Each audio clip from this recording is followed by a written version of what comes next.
Okay, let's get into it. We're looking at the Audi E7X, and the source we're pulling from, Digital Auto Review, calls it a next-generation electric luxury sportback. And that word Sportback is already doing a lot of work, isn't it?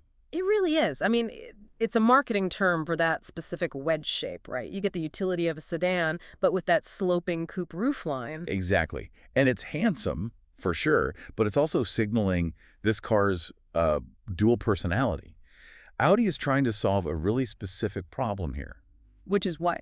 How do you build a car that works for the executive who wants a quiet, comfortable ride, but also for the enthusiast who wants to, go hunt Porsches on a back road? So they're trying to have their cake and eat it, too, basically. That's always a tough balance to strike. You can end up with something that's just okay at both. You can, but looking at the numbers in this review, they are not messing around on the performance side of things. No, they are not. We're seeing 0 to 100 kilometers per hour in the low 3-second range. I mean, that's straight up supercar territory. A four-door luxury car, yeah.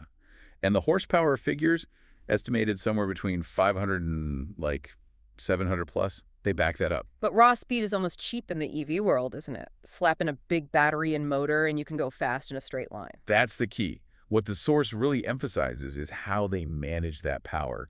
It's all about the electric quattro system. Right, because 700 horsepower in a heavy car is a recipe for just pushing straight through a corner if you're not careful. Precisely. And the report mentions a dual or even a tri-motor setup. That tri-motor version is the game changer. It allows for genuine torque vectoring. So you're sending power to individual wheels to help rotate the car. Yes. It's not just about grip anymore.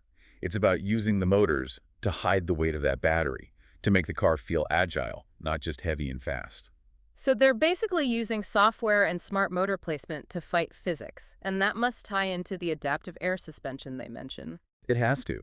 You've got comfort mode, which I'm guessing just turns the road into a cloud, and then you flip it to dynamic, and suddenly you have that RS-inspired aggression they talk about. It's a fascinating engineering challenge, and it makes sense when you see where this car is supposed to sit. It's not quite an A7 luxury cruiser, but it's not a pure e-tron GT sports car either. It's the Goldilocks car. It has to be just right for both worlds. Okay, but let's talk about the reality of living with it. All that performance doesn't matter if you're tethered to a charger. The spec sheet here lists an 800-volt architecture. And that is a huge deal. A lot of competitors are still on 400-volt systems. Moving to 800-volt basically future-proofs the car for the next generation of chargers. So what does that mean in practical terms? The data suggests you can go from, say, 10% to 80% charge in around 25 minutes. Okay, that is getting very close to a typical gas station stop. It makes that 600-kilometer range feel actually usable, not just theoretical.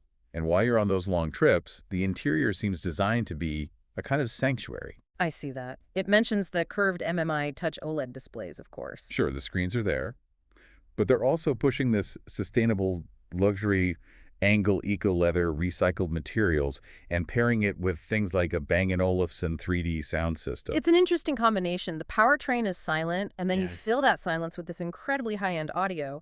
It feels like the car is meant to be an isolation chamber. That's a huge part of the executive appeal. But then on the outside, the design is shouting something different, that closed-off single-frame grille. Right. There's no engine to cool, so the grille is now just a design element. It's a shield. It's a statement. It tells you the old rules are gone. But speaking of rules, the competition in this space is just brutal. It is. You've got the Tesla Model S, which still kind of owns the tech-first angle. Then the BMW i5 and i7, which are, well, they're the driver's cars. And the Mercedes EQE and EQS are pushing that maximum luxury, maximum comfort button. It is a very crowded room. So where does the E7X fit? I think the argument is that it offers this solid build quality Tesla sometimes lacks, with a sportier feel than the Mercedes. It's for the buyer who wants that German engineering but finds the new BMW look a bit polarizing. That's a diplomatic way to put it. Not yet. So to sum it up, we have a car that's incredibly fast, charges quickly, and is packed with level 2 plus semi-autonomous tech. It's designed to do the boring driving for you. And doesn't that bring us to a slightly strange philosophical point? What do you mean? Well, we just spent all this time talking about torque vectoring, RS-inspired aggression, the pure joy of driving this 700 horsepower machine. But the other half of its features are all about removing you, the driver, from that equation. That is the ultimate tension, isn't it? As these cars get smarter and better at driving themselves, is the ultimate driving machine slowly turning into the ultimate riding machine? Exactly. The real question is, will the owners of an E7X actually want to take the wheel?